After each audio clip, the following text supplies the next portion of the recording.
بنگال والوں اگر برا نہیں مانے تو تذ کروں ہاتھ جوڑ کے، مسجدوں کے 2-2 کروڑ کے مینار بنانے کی بجائے کوشش کرو کہ وہ 2-2 کروڑ غریبوں پہ خرچ کرو اور ان کو مضبوط کرو۔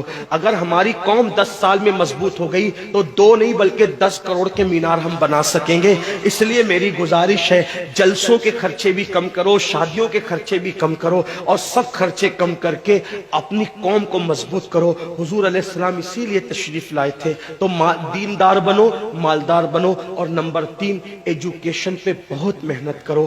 کوئی بھی جاہل نہ رہے، کوئی بھی ان پڑھ نہ رہے، خوب پڑھاؤ اپنے بچوں کو۔ 10ویں 12ویں تک کبھی مت رکنا، بلکہ اپنے بچوں کو IAS بناؤ، IPS بناؤ، ڈاکٹر بناؤ، انجینئر بناؤ۔ ڈاکٹر بھی BUMS والا مت بناؤ، بلکہ MD اور اعلیٰ سے اعلیٰ ڈگری دلاؤ۔ اب آپ کہیں گے مولانا پیسے نہیں ہے، میں آپ سے کہتا ہوں ہر سال عید پہ نیا کپڑا نہ بنانا پڑے نہ بناؤ، دھلے ہوئے کپڑوں پہ عید کر لو، لیکن اپنے بچوں کی تعلیم پہ خرچہ کرو۔ اسی طریقے سے کسی اور جگہ پر پیسے لگانے کی بجائے 10 سال اگر ان 3 نکات پر آپ نے محنت کر دی، دیندار بنو، مالدار بنو، اور ایجوکیشن کو عام کرو، ہر بندے کو پڑھا لکھا بناؤ۔ آپ کہیں گے مولانا نوکری نہیں ملتی، میں کہتا ہوں ہم نوکری کے لیے نہیں پڑھتے، ہم اچھا انسان بننے کے لیے پڑھتے ہیں۔ اس لیے کہ پڑھے لکھے کی تجارت میں ان پڑھ کی تجارت میں فرق ہے، پڑھے لکھے کی گفتگو میں ان پڑھ کی گفتگو میں فرق ہے، پڑھے لکھے کے اٹھنے بیٹھنے میں ان پڑھ کے اٹھنے بیٹھنے میں فرق ہے۔ دیکھو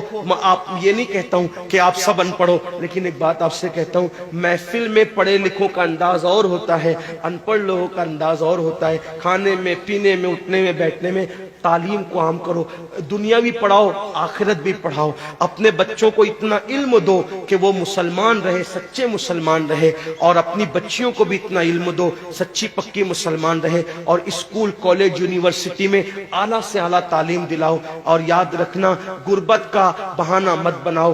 بیٹیا کی شادی ہوتی ہے تو لاکھوں روپے کہاں سے آتے ہیں؟ اور آپ سے کہتا ہوں 8 گھنٹے محنت کرنے کی بجائے 16 گھنٹے محنت کرو، محنت میں پیچھے مت ہٹو، اپنے بچوں کو پڑھاؤ۔ صرف 10-12 سال ہندوستان کے تمام مسلمان محنت کر کے اپنے بچوں پہ محنت کر لیں، کوشش کر لیں، کاوش کر لیں، تو دیکھنا نقشہ بدل جائے گا۔ یہ بھی آپ سے کہتا ہوں، ایک بات کہتا ہوں، منع نہیں کر رہا ہوں، اگر مجھ سے غلطی ہو تو میرے علماء اصلاح کریں گے، آپ میری ذات کو دیکھ کے قبول نہیں کرنا۔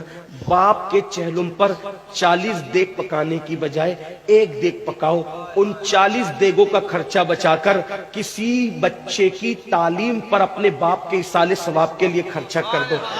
پیر صاحب کے مزار پر 1 لاکھ کی چادر لا کے ڈالنے کی بجائے 100 روپے کی چادر ڈال دو، باقی کے پیسے بچا کر غریبوں کی تعلیم پہ خرچہ کر دو۔ پیر صاحب کے ایصال ثواب کے لیے وہ اس 1 لاکھ کی چادر سے جتنا خوش ہوں گے، وہ 100 روپے کی چادر سے بھی اس سے زیادہ خوش ہوں گے، کیونکہ آپ نے کسی کو اٹھا دیا، کسی کو آپ نے ترقی پہ لے گئے۔ ایک بات کہتا ہوں، میرا پیر جنتی ہے تو میرے پیر کو میری 1 لاکھ کی چادر سے کیا غرض؟ اس کو تو جنت میں اس سے بہتر لباس مل چکا ہے، اس کو تو 1 لاکھ کا اس سے بہتر لباس مل چکا ہے۔ تو یہ باتیں تلخ لگے معاف کرنا، لیکن آپ سے ایک بات کہتا ہوں، رسومات سے نکلو، حقیقتوں کی طرف آؤ، رسومات سے نکلو، سچائیوں کی طرف آؤ۔ ایک دوسرے کو گرانے کی کوشش مت کرو، ایک دوسرے کو اٹھانے کی کوشش کرو، آپس کے جھگڑے ختم کرو۔ تیرا سلسلہ بڑا، میرا سلسلہ بڑا، تیری برادری بڑی، میری برادری بڑی، تیرا پیر بڑا، میرا پیر بڑا۔